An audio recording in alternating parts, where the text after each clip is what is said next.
This lecture is entitled Say What, and it's going to take everything that we've learned about waves and apply them specifically to sound. It's a great quote from Macbeth by William Shakespeare. It says, "Life's but a walking shadow, a poor player that struts and frets his hour upon the stage and then is heard no more. It is a tale told by an idiot, full of sound and fury, signifying nothing." So, the learning goals for this particular chapter is that you be able to apply the terminology, concepts, and equations for mechanical waves to sound waves, and you be able to determine applications for sound waves. So, what we know that waves are traveling energy whose behavior can be defined by several equations that we've already talked about, including V equals lambda F and V equals d over t, and we can also throw in F equals 1 over t, and there's lots of different things that we've learned about as far as waves are concerned. We've also learned that waves can interact by refraction, reflection, and diffraction at a boundary. So, what we learned in this particular lab is that sound frequencies can be determined by high and low pitch. Sound intensities can be determined by high and low amplitudes, and humans have different ranges of hearing. Sound waves can also interfere constructively and destructively. Generally, what we call that beats. Okay, so we learned a lot in this particular lab as far as just demonstrating different processes that sound can go through. Okay, sound, remember, is a longitudinal or compression wave. It carries an energy that can be felt as vibrations, and you can actually see those right here. Whenever you have these compressions right here, that is a point of maximum intensity, and then you have these things called rarefactions, and these rarefactions are points of minimum energy. Now, what you should know that the human range of hearing, the way humans hear things is they actually feel the sound on your eardrum. Your eardrum actually starts to shake and vibrate. There's actually a sac of fluid in there that actually takes and makes these vibrations into kind of like almost like a water wave that your nerves can detect. And it turns out humans can hear. Okay, this should be hear between 20 and 20,000 hertz. If a sound is below 20 hertz, you can't hear it. It's called an infrasonic wave. Elephants actually tend to use things that are infrasonic waves. If a sound is above 20,000 hertz, it's actually called ultrasonic. Bats tend to use ultrasonic waves, and dogs can actually hear ultrasonic waves. So that's the range of human hearing is between 20 and 20,000 hertz. If you can hear above or below that, people need to study you because you'd be the first human ever to be able to do that. So the frequency of sound is determines the pitch. So whenever you hear a high sounding noise, not loud but high sounding, like a really high noise, that means that it has a high pitch or a high frequency. So if you were to take a look at these, this clearly has the highest frequency. This one has a lower frequency, and then you can say some different things about the amplitudes. Okay, so now, oops, didn't mean to do that. And then we can move on to the speed of sound. Okay, the speed of sound differs depending on the medium in which it travels. It's the same thing that we had whenever we talked about waves. Whenever you tighten the string or you put more tension in the string, the wave could travel faster. It's the same thing when we talk about the speed of sound. The speed of sound in air is approximately 343. Now, this is an approximate number because it varies depending on temperature. Same thing with the speed of sound in water. It's about 1483, but it can vary depending on the temperature of water. And the same thing is the speed of sound in steel is 4512. But what you notice as the molecules get closer and closer together, what you see is you see an increase in the speed of sound because sound is transferred as molecules collide, and the closer, the less distance those molecules have to collide, the faster the sound will travel through them. So we come to our first example. In our first example, it says, what is the wavelength of middle C that is defined as having a frequency of 261.62 hertz when it travels in air? So this question is saying we know that the sound is traveling in air. So what we're going to say is that the velocity is 343 meters per second. Now, it tells me a very specific frequency, and I know it's a frequency, one, because it says it, and two, because it's hertz. So you get 261.626 hertz. Now, I'm trying to solve for the wavelength, and so you should recognize this particular formula. It's one that we've already covered, and now we're applying specifically to sound. So you can say V equals lambda F, or in our case, 343 is equal to wavelength times 261.626. When you divide both sides by 261.626, you end up with an average wavelength for a sound being something like 1.3 meters. So we've talked about this already, but the wave velocity, waves travel faster the closer the molecules are together because that allows them, specifically when we talk about sound, because that allows the molecules to transfer quicker because there's less space between them. So now it says, in the movie Star Wars, the Death Star suddenly explodes in space.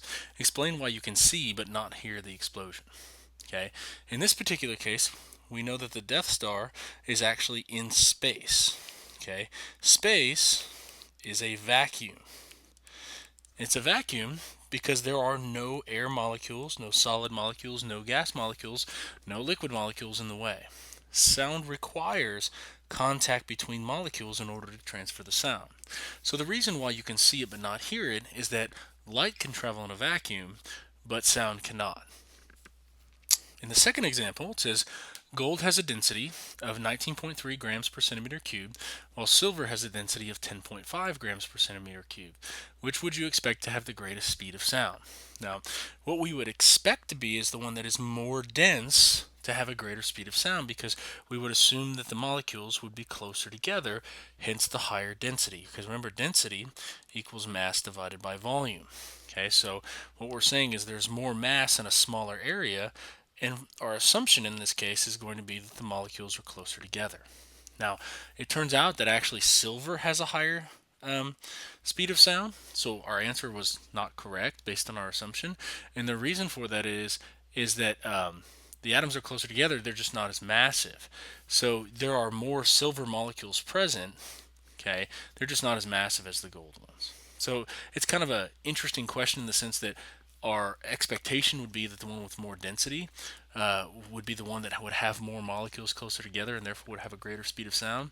But that's not always the case. So you need to make sure that you look and see what are the relative number of particles, not just the density. In example B3, it says if a man has his ear pressed to a steel door that is 2 meters thick, and the time it takes for the sound to travel is 0.0058 seconds, determine the distance in air between a person and the wall. So what you have is you have a person who is listening to a conversation on the other side of a wall. So you have somebody speaking over here. And you're trying to figure out what the distance from the person who's talking to the wall is based on the speed of sound. So what I know is I know that the sound has to travel in air, and I know the sound has to travel in the steel. And together, those two things make up the total sound, which is 0.0058. So what I can say is I'm going to use the equation V equals D over T, but I'm going to go ahead and rearrange it for T. And the reason why I want to do that is because I'm actually interested in solving it for T. What I can say is that the total time is equal to the time in steel plus the time in air. Now, if I'm using this equation right here, what that means is the total time, or in our case 0.0058, is equal to the distance, which I know for steel is 2, divided by the velocity, and you're expected to know that we earlier talked about the speed of sound in steel is 4512, plus what you have for the air. In the air, you're going to have an unknown distance, so we're going to say that's just x. You can leave it as d if you want to do that, divided by the speed of sound in air, which is 343. If you look, there's only one unknown. So what you can do is you can go ahead and move this over to the other side, and you'd say 0.0058 minus 2 divided by 4512, and then that equals x over 343. So you multiply both sides by x, by 343. That cancels it out, and it leaves you with x only. And x in our case, which is the distance in air, ends up being about 1.84 meters. Objects can travel faster than the speed of sound in air, and you may know this, but planes travel on a Mach scale. And what a Mach scale is it's the speed of sound in air times that number. So for example, Mach 1 is the speed of sound in air, which is 343. Mach 2 is the speed of sound in air times 2, which would be 343 times 2, or 686. So whenever we refer to a speed as being Mach 1, Mach 2, Mach 3, just take whatever number that is and multiply it by the speed of sound. And you can see that in this example here. It says an F-22 launches from its base 1,200 kilometers away from the enemy territory. If a plane has a cruising speed of Mach 1.5, how long can the pilot relax before his mission? So this is a basic V equals D over T question. Because we're assuming a constant velocity of Mach 1.5. And since we have a velocity of Mach 1.5, what we can say is that we're trying to solve for the time. So we can say time equals displacement over velocity. And we can say that the distance is 1,200 kilometers, or 1,200,000 meters. You should be familiar with converting from kilometers to meters now. You multiply by 1,000. Okay, divided by the velocity. The velocity in our case is going to be 343 times 1.5. Make sure you use parentheses if you do it this way, or actually multiply it out first if you're more comfortable doing that. And you should realize that the time ends up being about 2,332 seconds. Okay, now that may seem like a lot of time, but remember an hour is 3,600 seconds. So we're looking at something a little bit more than half of an hour. Sonar and echolocation are kind of the same thing. It's basically sending out a sound, and when the sound leaves and returns, you time it, and based on the velocity of sound in that particular medium, and the time that it takes for it to return, that allows you to calculate the distance. Okay, animals like bats do this sort of thing intuitively, whereas we use ships that use sonar that actually have math and calculations in order to do it. Okay, so if we take a look at an example, it says a submarine sends out a sonar pulse and receives a return ping 14 seconds later. After 5 minutes, the submarine sends out a second pulse, receiving a ping 13 seconds later. What is the velocity of the target if the speed of sound in water is 1,500 meters per second? So, you have a ship that sends out a ping. When it sends out that ping, it hits another ship and bounces that signal back. What this allows you to do is this allows you to calculate the distance of the particular ship. And so what we can say is that after the first ping, what we're going to say is distance equals velocity times time. Okay. Now, it took 14 seconds to go there and come back. So we need to cut that time in half when we do our calculations to see how far it is away. So what I can do is I can say that the distance that it's originally at is the 1,500 meters per second. That's how fast it's traveling in water. And I multiply it by the 7 seconds. When you multiply those things out, you end up with a pretty high velocity. The velocity ends up being the distance ends up being 10,500 meters. Now, after 5 minutes, the submarine sends out a second pulse and receives a ping 13 seconds later. So you do the same thing, distance equals velocity times time. But this time, instead of using 7 seconds, you use 6.5 seconds. So whenever you do 6.5 times 1,500, you end up getting a distance of 9,750 meters. So you see the difference between these two distances. That allows you to calculate a displacement. The displacement between those two positions would be 10,500 minus 9,750, or the displacement actually ends up being 750 meters. So this unknown ship that we send out a pulse to has traveled 750 meters, and it's done so after 5 minutes. So, realizing that 5 minutes, 60 seconds, that ends up being 300 seconds. You take 750, you divide it by the 300 seconds that are there, and what you end up with is you end up with a velocity of about 2.5 meters per second. So by sending out successive pulses, we've been able to see how fast the ship is moving towards our position. How loud a sound is, or otherwise known as its intensity, the measure of loudness is related to the amplitude of a wave. Now remember, we said the amplitude of a wave is most related to the energy of a wave. So whenever you're increasing the energy of a wave, that manifests itself in a sound wave as being louder. Okay, so it's much louder, it's easier to hear, and it travels a further distance.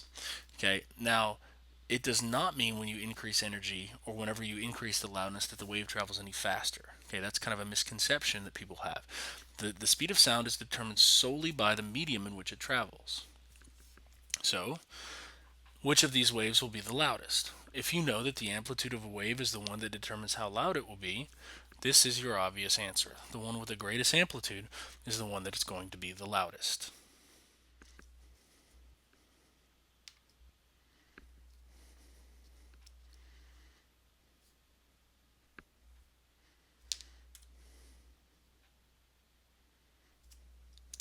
Okay, so this is an extension beyond the normal TEKS. It introduces two new equations that generally in a regular class you're not responsible for, but it kind of shows you a little bit of the relationship between loudness and energy.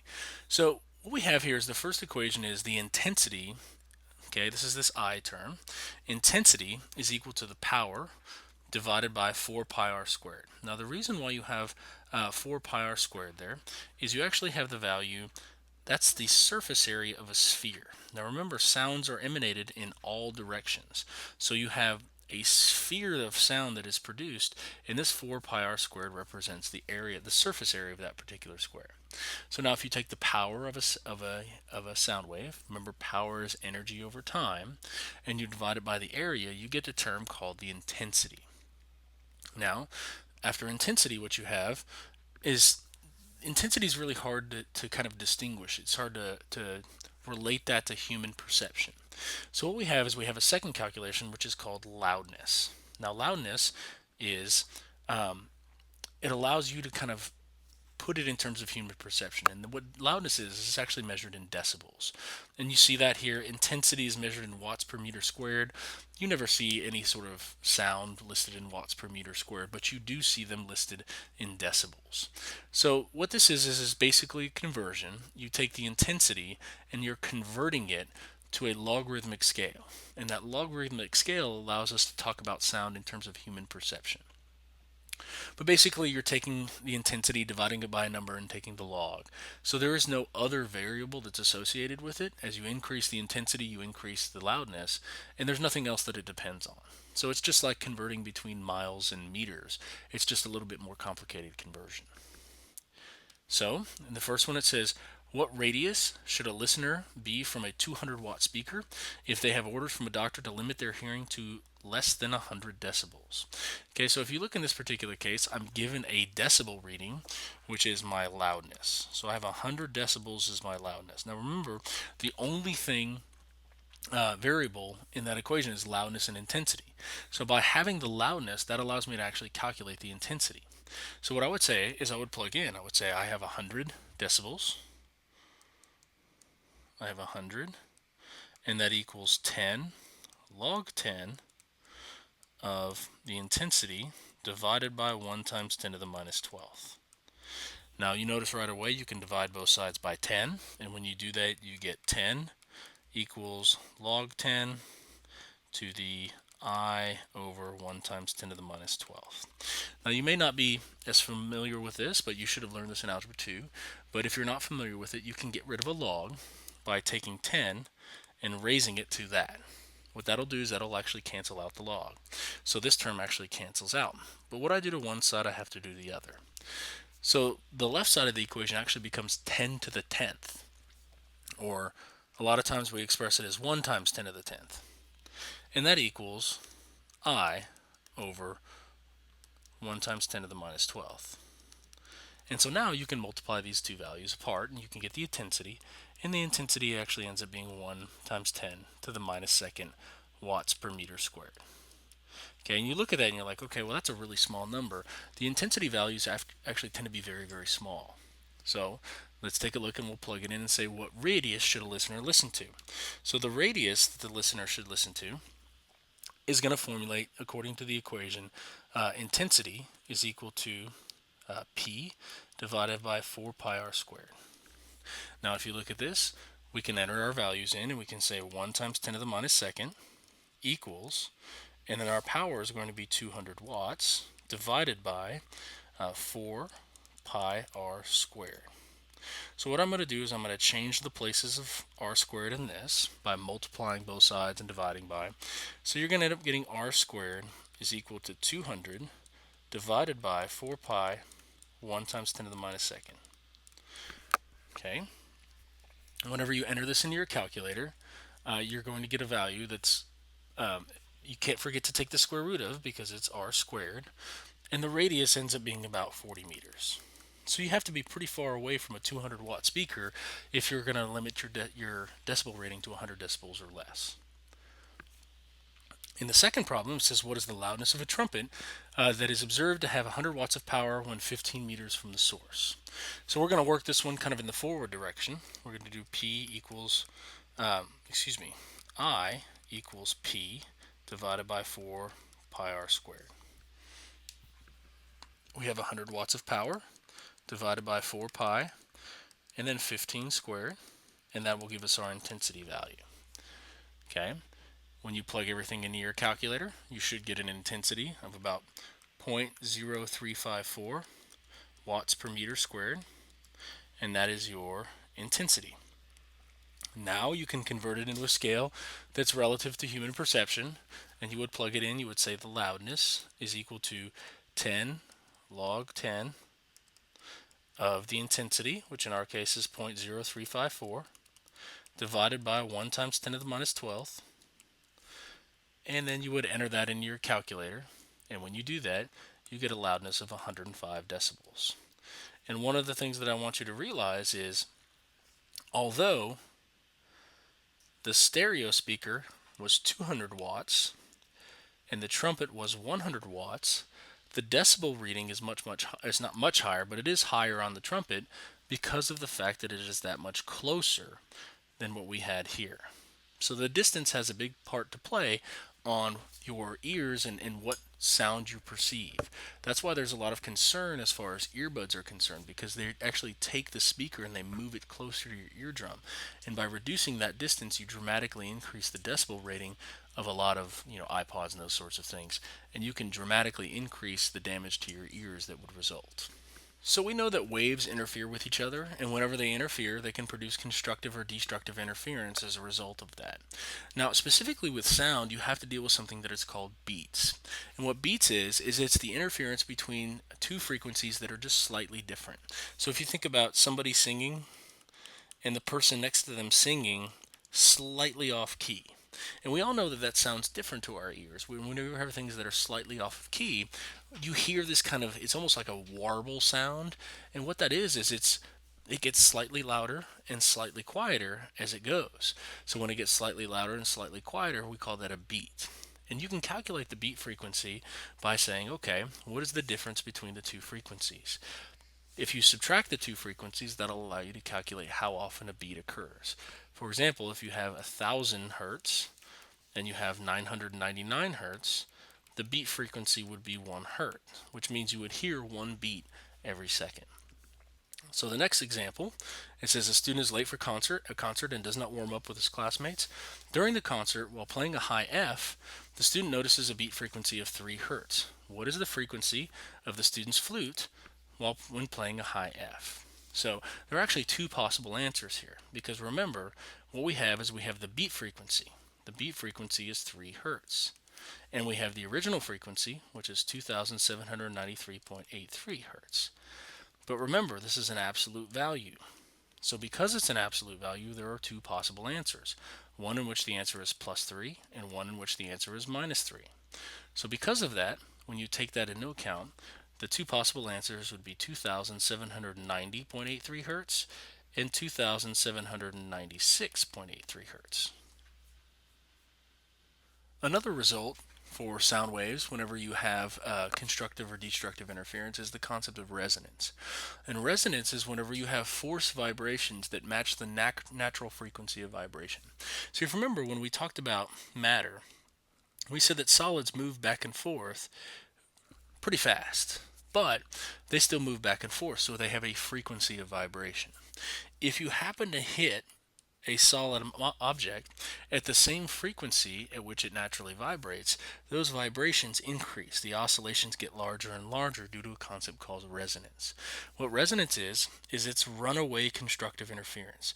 So the waves get bigger, and they get bigger, and they get bigger, and they get bigger, and they get bigger until usually the object shatters.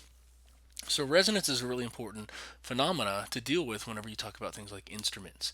Instrument designs are the way they are because they can actually resonate to a certain point, and they can increase the amplitude of a sound naturally by just having the waves interfere with one another. So the question says a tuning fork is marked with a frequency of 748 hertz. What frequency should the speaker play to cause the tuning fork to begin to vibrate and emit a sound? It turns out that if you match these things at the exact same frequency, which would be 748 hertz, it would cause resonance. So if you play the speaker at 748 hertz, it will cause this to vibrate, and then this will emit its own sound at 748 hertz. Now, if this thing were to emit a sound at some other frequency, it wouldn't work. Okay, so resonance requires you to have the frequency that matches it. The Doppler effect is the apparent change in frequency due to the motion of the source or the observer. So it's the reason why you hear things that are different than the things that are actually emitted. So if you hear a siren coming towards you, it actually sounds higher than when it's stationary in a parking lot. And if you hear a siren sounding lower than it actually should, it's because it's moving away from you. So you can actually detect these things based on what you hear. So an example of that is you're sitting at a train crossing when you hear the horn of a train. You know what a train sounds like, but it is a different pitch, and that pitch is decreasing, and the intensity is decreasing. What can you conclude about the train? Because the pitch is decreasing, and because the intensity or loudness is decreasing, you can assume that the train is moving away from you. So the Doppler effect is useful in a lot of things other than just saying if something's high or faster or slower. We're going to talk about the Doppler effect more with light, because then you can talk about things like Doppler radar, which allow us to figure out how fast storm systems are moving towards us. And it's a little bit more relevant when we talk about light, but you should know that you can perceive the Doppler effect when you talk about sound as well. The last bit of information for our exploration of sound is the Doppler effect equation. Now, this is an extension for some classes. So, this right here is the equation that allows you to calculate the change in frequency. And what you see is FO stands for the observed frequency. That's what you detect, that's what you hear, and it's the number of cycles per second, just like any other frequency. FS stands for the frequency of the source. And what that is that's what's actually emitted by a stationary object, not what's detected or perceived. Next, you have the velocity of the wave, which is VW, and then you have VS, which represents the velocity of the source wave. So, how fast is the object that's emitting the wave, and how fast is the wave itself? It's generally sound when we talk about it in terms of the Doppler effect, although it can be light later, and where source velocity is how fast the object or the observer is moving. So this equation is useful in that it allows us to look at some different things. So it says determine the observed frequency if the initial frequency, 500 hertz, and the object moves away from you at 10 meters per second. So we're trying to figure out what the observed frequency is. It is the initial frequency, which is the source frequency, is 500 hertz. We know that the object moves away from us, so the velocity relative to us is going to be negative 10 meters per second. It's moving away from us. And we'll get to that in just a second. 10 meters per second. And then you have the velocity of the wave, because it's in air, is going to be 343 meters per second. So if we look at the Doppler effect is FO equals Fs, and then you have velocity of the wave, and then you have V, W, and then there's a plus or minus term, and then you have the velocity of the source. Okay, this plus or minus term is because it depends whether the velocity is moving towards you or if it's moving away from you. What you should realize, if an object is moving towards you, it should have a higher frequency than normal. If a velocity is moving away from you, it should have a lower frequency than normal. So if you were to look at these, when an object is moving away from you, you should expect to have a lower frequency, and you should do the appropriate calculations. So let's go ahead and test to see which one would be the appropriate answer. So what we need to do is we need to solve for this particular term right here. And what we would do is we would do 343 divided by 343 plus 10, and then we would do 343 divided by 343 minus 10. In both of those cases, what you would end up getting is you would get a number that's very close to 1, and this will always be a fraction. But for the first case, you would get a value of 0.97, we'll call it 0.972, and for the second value, you would get a value of 343 divided by 333, or 1.03. Now that's the value for this entire section of the formula. So now what we have to do is we would multiply it by the source frequency. If I multiply 0.972 by the source frequency, or 500 hertz, I'm going to get a number less than 500. That's what I would expect when an object moves away from me. If I were to use the number 1.03, that would actually give me a higher than normal frequency, and that is what I would expect when the object moves towards me. So you are going to use the minus part of the equation whenever an object is moving towards you, and you are going to use a positive part of the equation whenever the object is moving away from you. So for this particular case, when you take 500 and you end up multiplying it by this 0.972 number, you end up with a value of about 485.8 hertz. In this example, it says determine the velocity that will change from what the velocity will change the frequency from 1250 to 1500 hertz. And this is a famous thing from the show The Big Bang Theory, where he dresses up as the Doppler Effect for Halloween. So it says you want to figure out the velocity of this particular object. So we're going to use the equation FO equals Fs times velocity of the wave divided by velocity of the wave plus or minus velocity of the source. Okay, so we're changing the frequency from 1250 to 1500, so I have an observed frequency of 1500. That means I have a source frequency of 1250, and I can actually divide that out. We have the velocity of the wave. We're going to assume that it's an error. And then you have plus or minus, and then you have the velocity that I'm looking for. When you take 1500 and you divide it by 1250, you're going to get a value of 1.2.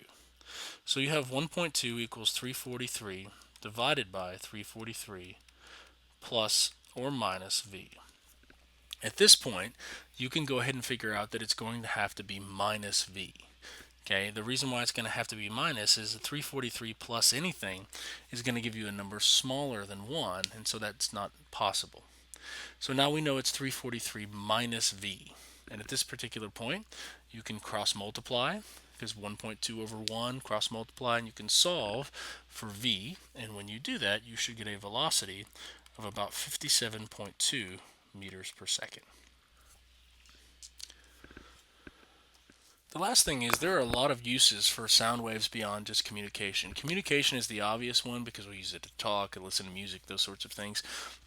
But there are medical applications for sound waves as well. What an ultrasound here is that you see is an ultrasound is an image that is generated by the reflection of sound waves. It's like a version of sonar using high frequency waves.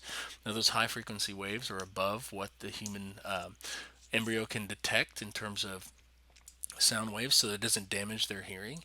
And also a higher frequency wave actually generates a more detailed image. But sound waves are also useful for other things. You can actually use ultrasonic waves to shock a kidney stone to prevent the need for surgery. A kidney stone is a calcium deposit that builds up in the kidney, and it has to be excreted, but a lot of times it can block the urethra so that you can't pass the kidney stone. What you can do is you can break it up by using ultrasonic waves to cause resonance, and that resonance will actually tear the kidney stone and break it up just like it would with shattering a crystal glass. So when you do that, the pieces are now smaller, and then it can pass through the urethra and be excreted. There are lots of other uses for sound as well, including they're starting to look into the things with sonic weapons and as far as demolitions are concerned. But there are a lot of industrial and medical applications as well. You have to know the properties of sound in order to see whether they would be useful in any sort of application.